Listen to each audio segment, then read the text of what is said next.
Now, some people know me and they know that I don't normally stand in one place. So the family told me it was okay if I moved around a little bit this morning. As I thought about and prayed about this occasion and this great opportunity to celebrate not only the life of Eddie Rushing, but the relationships that Eddie had in his life, in this life, and in eternity. This phrase came to my mind as I looked at these passages from Psalms and James and John that I've shared with you this morning. In light of the stories that I have been told and shared, this phrase called the conductor came to mind. The conductor. For as I think of Eddie and the way he had of greeting one, I have told some persons how he greeted my wife when we first came to town in only his unique fashion, which left no doubt about who was in charge. But yet you just couldn't help but like him, at least I could. Then I thought about some of the stories that was shared with me about he and his you might say, high-strung personality. How he would gather people, whether it was on a baseball field or a football field or a track meet. How he would lead in his own way with his fiery, energetic way, but still lead. I was reminded of how conductors gather different pieces together, different levels of not just music, but of instruments, and how they bring them together to make a melodious, pleasant, and even uplifting sound. And so I thought about Eddie's life in that respect. At different points, bringing not only his family, but his friends, his former teammates and classmates, and those whom he had worked with together for different purposes. And I thought about us coming together today for this purpose. Again, I was reminded that in John 14, Jesus was trying to conduct and lead and gather the disciples to help them to not only see the future, but to see what their purpose in life was right now as followers of this Son of God. Again, I can't help but think about one or two of those stories, and one of them that was shared with me was where Eddie was dressed as a female clown at a football game, and one of Richard's football games, and the crowd got a little out of hand on the other side, and the referees weren't calling penalties, and you know, parents never think the refs are treating their children right. And as the crowd really got out of hand and the players started to get into fights, and I'm told that Eddie jumped the fence. He was the first to lead the stands onto the field into the fray in his female clown suit. I can just imagine him dressed like that, but even in that capacity, he was conducting, he was leading with his actions, he was leading with his heart. What could go wrong with leading with your heart? In my mind, nothing.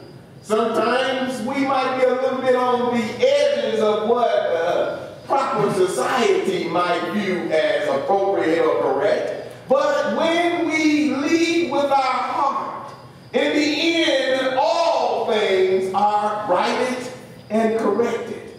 In the end, we are able to connect with the love of not only a forgiving God, but a compassionate God. Again, that's what gathers us here today as well. In our celebration, we are seeking to plug into something greater than ourselves, to a source of power and inspiration that surpasses human understanding.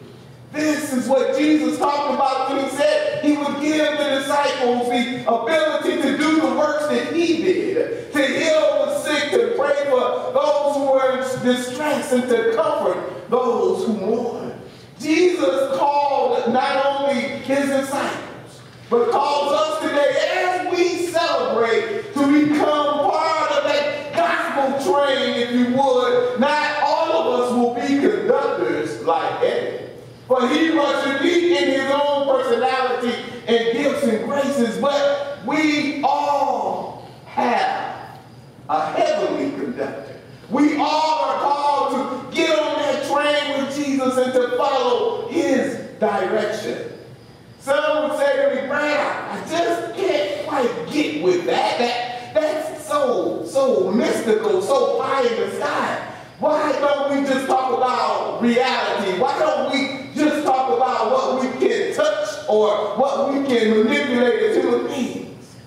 To me, that is the beauty of why we are gathered in this Christian tradition. For this rite of passage, this celebration of life, this ongoing service is that we have sought and we continue to seek to be involved with and connected with not only our loved one with Eddie Rushing, but to connect with one another, to be a part of making this world a better place, to be a part of inviting people to connect with one another, even in our imperfections. And I dare say sometimes because of our imperfections, God uses us. I believe God used Eddie. I believe God will use each and every one of us gathered here this morning, if we would submit ourselves to God's will and God's desire. Some say, Brad, isn't that a foregone conclusion? We would not have come out this morning if we had not already submitted our wills to God's will. I've been doing this thing a little while, maybe, 25, 27 years as a pastor of the gospel. And unfortunately, I've met too many people who say, Brad, I'm here emotionally, but that spiritual thing, I just can't quite get with it. But I'm here to tell you that the concept of a conductor says that we are willing to be led. We are willing to be directed by someone, something that has our good in mind, that has a desire for us to know peace and joy and hope and resurrection. Resurrection. That's what this Christian thing is all about. Giving ourselves over to God through Jesus Christ. Not with just that hope, but with an assurance that surpasses human understanding. That in the end, God will make all things right. That there will be that great getting up morning someday where all human things are leveled out, where imperfections are washed away, where love is supreme and hope reigns. This morning, as I think about Eddie and as I think about why we have gathered, I'm reminded that we have a great opportunity, that we are those who continue to share with one another.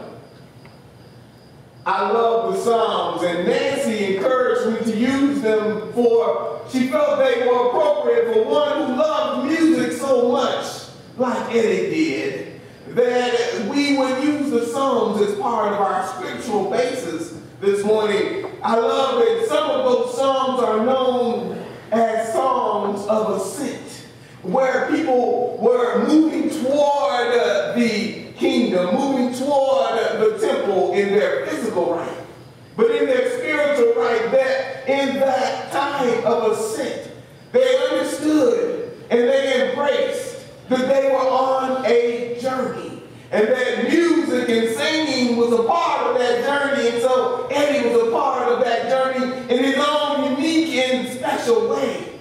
But we are still on our journey this morning.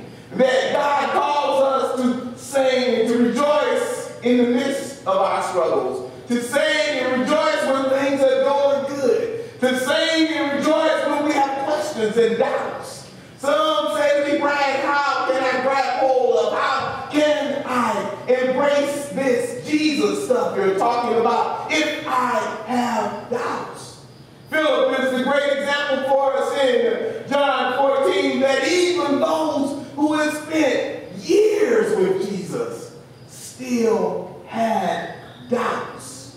This morning, it's not saying that we will never have doubts. I think that it's a great testimony to say or to acknowledge that you have a doubt, because that's what makes us human. But yet Jesus still speaks into that humanness. He speaks into those voids of doubting. He speaks into those times where the answers just don't seem to flow. Why do some suffer greatly as they suffer for years? Why do some have the great opportunity, like Eddie had the opportunity of receiving a donated heart, the heart of an 18-year-old? I dare say it was that heart that helped him to be as long as he was, with the energy and vitality that he had, and even to the physical end, that heart. Why do some have those chances and others don't? We as human beings don't know, and so that is called God's mystery. And there's something in the mystery that allows us to be who we are. We don't have to be perfect. We don't have to be holier than thou. We can just be us. I know some of the kids and youth that I worked with over the years would say to me, Brad, I'm just being me. And I say, it's okay to be you and for me to be me. As long as we understand, as long as we embrace the idea of the concept, the hope, and the invitation that Jesus has given us to be more. We can be who we are, but God calls us to seek to be more. Some of us call that striving for perfection in the Wesleyan tradition. But no matter what tradition you come from, this morning God is calling you to be more, understanding that you can't be more by yourself. You can't be more based on your own intellect. You can't be more based on your bank account. You can't be more based on your educational level. How you are made more is getting on that train with that gospel conductor, with Jesus.